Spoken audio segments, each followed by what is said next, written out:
কঙ্গালীতলা গ্রাম পঞ্চায়েতের উপপ্রধান মামুন শেখ গ্রেপ্তার। 2021-এর ভোট পরবর্তী হিংসা মামলায় গ্রেপ্তার। বোলপুর আদালতে তোলার সময় মামুন শেখকে মারধর, পুলিশের গাড়ি লক্ষ্য করে ছোড়া হলো ডিম।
পানিহাটির তৃণমূল প্রার্থী তীর্থঙ্কর ঘোষ, যাকে গ্রেপ্তার করেছে পুলিশ, তাকে 6 দিনের পুলিশ হেফাজতের নির্দেশ দিয়েছে আদালত।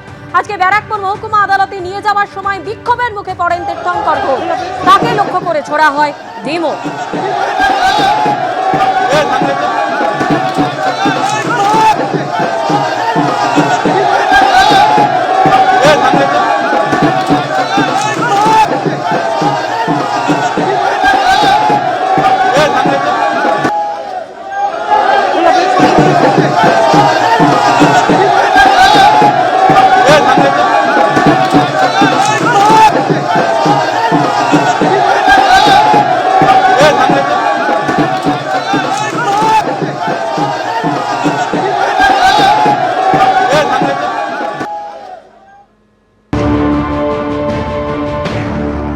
এই মুহূর্তে তীর্থঙ্কর ঘোষকে খড়দা থানার লকআপ থেকে বার করা হলো। ব্যাপক ডিং বৃষ্টি হলো। তুমি দেখতে পাচ্ছ যে তীর্থঙ্কর ঘোষ, যাকে ভোট পরবর্তী হিংসায় অভিযোগ ছিল তার বিরুদ্ধে, এবং আজ ভোর রাতে দক্ষিণেশ্বর থেকে গ্রেপ্তার করা হয়। কবির সামন্ত ক্যামেরাম্যান তোমায় ছবি দেখাচ্ছে যে তাকে ডিম বৃষ্টি করা হচ্ছে, তাকে লক্ষ্য করে বিটি রোড পর্যন্ত তাকে ধাওয়া করে নিয়ে যাওয়া হচ্ছে। বিজেপি কর্মী সমর্থকরা তাদের অভিযোগ যে দীর্ঘদিন ধরে তাদের উপর যে অত্যাচার চালানো হয়েছিল, মিথ্যা মামলায় ফাঁসানো হয়েছিল।